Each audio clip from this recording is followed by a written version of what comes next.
Your Thai life begins here. A slideshow essay. What makes a photograph a strange invention is that its primary raw materials are light and time. John Berger.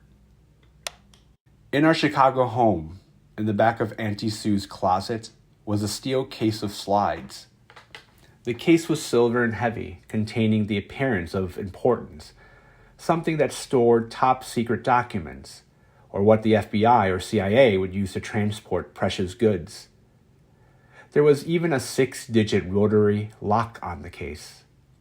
Some of the slides were of Auntie Sue's family in Thailand, her sisters and brothers, her mother and father. Some were of her nursing school years in Bangkok. And more than half of the slides were of her first years in America, when she met my mother and the trips they took around the country. The slides was her way to connect and remember. Slide 1. Past Lives United. When we arrived in Chiang Mai, on the eve of Bodhi's first birthday, Bodhi reached for the two most important people in my life, my mother and Auntie Sue. He was usually a shy boy who wanted only mom and dad, but he reached for them like he knew them from another life. They swarmed him like a hard gust of wind.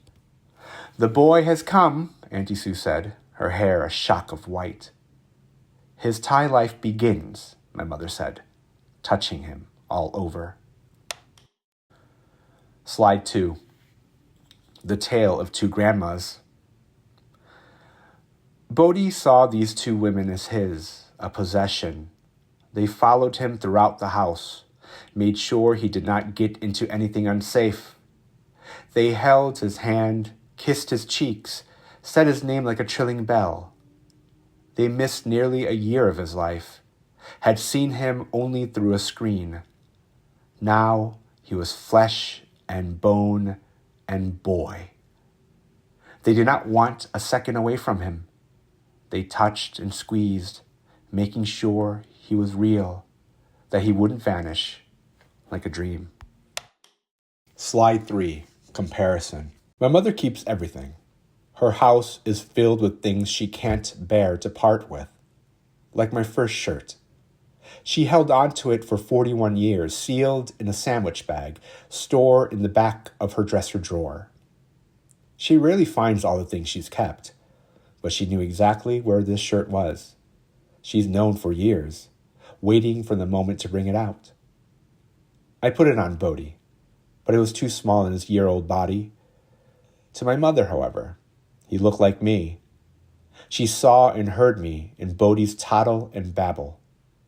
Everything he does, I did too. Life is an echo. Buddha. The Kodachrome 35mm slide was invented in 1935, the year Auntie Sue was born. What made the slides an innovation was its ease of transport and its high quality of color. My aunt didn't have the luxury of smartphones, where one can scroll through thousands and thousands of photos in a second. What she had were these slides. Among the 3 pieces of luggage she brought to America in 1968, the steel case was among them. She would continue to fill the case with more slides. Little square memories. Little stories preserved in chromogenic dyes. Slide 5. 1 plus 41 plus 81. It was Bodhi's first birthday. We visited my teacher, Ajahn Chalam, the monk who guided me when I was a monk 2 decades ago, an obligation most Thai males fulfill for familial blessings. He is a kind man. His kindness feels like a warmth that wills a flower from the ground. He tied a holy bracelet, Sai Sin, on Bodhi's wrist, which Bodhi promptly took off minutes later. This was Bodhi's first bracelet. I was on my 41st. His Yaya was on her 81st. Since his birth, I play with numbers. Later, Ajahn Chalam, gifted Bodhi a bronze Buddha. Bodhi extended his arms to Buddha in wanting. I believed he saw what I see, a friend. Or maybe something new to chew on. Slide 6, Generations. The next generation. This was what my family called my cousins and me. We were inseparable. Like magnets, we gravitated towards each other. I was Thai American. They were Thai. This divide didn't matter. Years passed, we became parents, and now blossoms a new generation. Bodhi's cousin is named after the Greek god Hermes. Hermes and Bodhi are a year apart. They developed a language of toys and touch. What else do you need? Their names are metaphors. One cousin, a fleet-footed messenger. The other, a tree of enlightenment. Names from different cultures, occupying one space. Slide 7, Folktales. Monkey meeting monkey. Hanuman, the monkey god, meets the boy born in the year of the monkey. They stare at each other, brethren. When they touch, what unspools are mischievous adventures they've embarked on in past lives, one in which the boy was a god, and the god a monkey. The legend of Dog Horse. There are too many myths I do not know, so I make them up. Like the tale of Dog Horse, a creature who skips from cloud to cloud. One day, Dog Horse encounters a boy who reaches out to touch the plush of his fluffy creature. Dog Horse has never felt such warmth, never known such kindness. Dog Horse vows to protect the boy, to follow him always from above. Whenever the boy looks up, a cloud follows. Slide 8, Acceptance. At one of the markets, the air saturated in the scent of jasmine. Deidre said, "I feel so loved here." I tell her, next to Bodhi, she's the most important person on the trip. Why? You gave them him. Slide 9, Time. No matter how many times I come back, I always experience Thailand anew. I see new things, visit new places, bring with me a new type of wonder. With me now is a family, my family. And I am a father of a boy who began walking almost as soon as we arrived. I get to see how Bodhi interacts with this world, how he feels about this other home he is in. I worry, though. How long can Thailand be home? Can it be home? Or is it the two people who make this home, my mother and Auntie Sue? When they are gone, are we still Thai? Or does it end?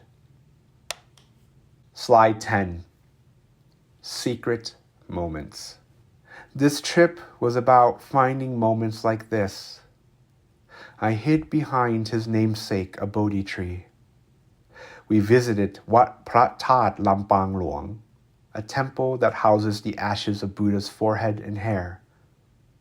The day was unbearably hot, so my mother and aunt sought shade under a tree. I've visited this temple often through the years, always in awe of the ruins, the bullet holes from wars past, the rainbow-colored cloth wrapped around ancient trees. Now I return to this photo in secret moments. Try to imagine the heat of the day, the scorch that pearled my forehead in sweat, the shadow of the branches and limbs wavering on the dusty ground. Tiny temple bells tinkled. Jasmine fragranced the air, and the musk of humidity. I was bad at hiding. They saw me. "There he is," they said and pointed. "Your daddy." The boy, however, took no notice. Seeing comes before words. The child looks and recognizes before it can speak. I don't remember a slide projector or sitting with the family to view slides on the walls of our home. I remember times I came into my aunt's room, and she lay on the bed looking at slides through the light above and laughing. Once, she invited me to lay next to her.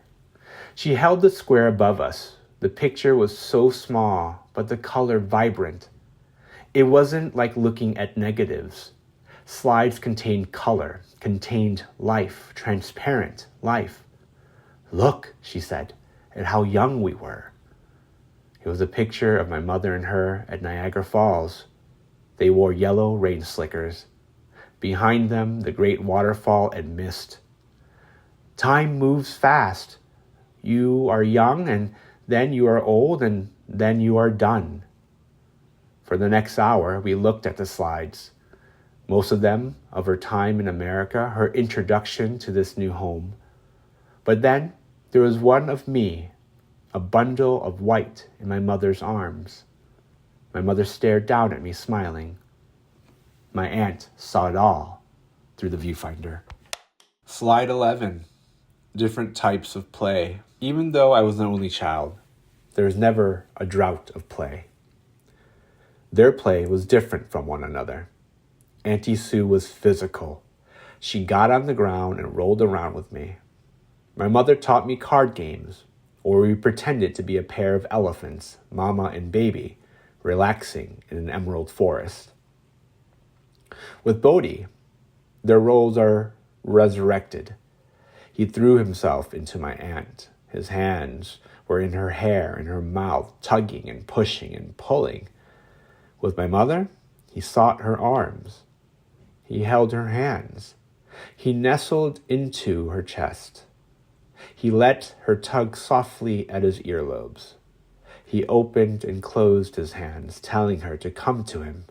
"Please, I need you." "Have you thought about not going back?" said one of my relatives.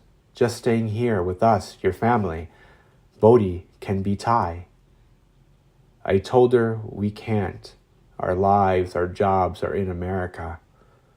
What I don't tell her, I think about living here every day, every second, especially now, with a son who has taken to Thai air like a fish in water. Slide 12. What we didn't know, that Grandma Sue would pass 2 months after the trip. This is the last photo of them together. I took it in the morning. The blaze of the day had not set in yet. Bodhi gripped a maroon golfing visor in his hand.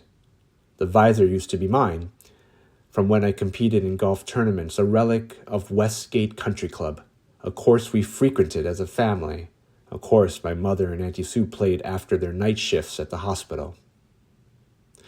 Unlike my mother, my aunt was not a keeper of things, but she kept this. Used this to shield her eyes from the harsh sun. I don't know why the hat is what I focus on. It's tattered, discolored from years of sweat. Kinda gross. But it used to be on my head. And then it was on hers. And now it was in his hands. I don't know what happened to the hat. This is how it goes for lost things. I don't know what happened to Auntie Sue's slides. I wish she would have given them to me. Perhaps she thought slides weren't necessary anymore. We entered the digital age. Time made slides obsolete. I wonder, though. When she started packing for a return to Thailand, after she and my mother retired as nurses, she must have pulled them out of the closet one last time. Did she lay on the bed like she used to and looked at them through the light? Or was it a simple decision, one less thing to take back with her? What would she do with slides anyway? Her eyesight was going, and now she read with the help of a magnifying glass. Or was it simpler than that? She had stored these images in her.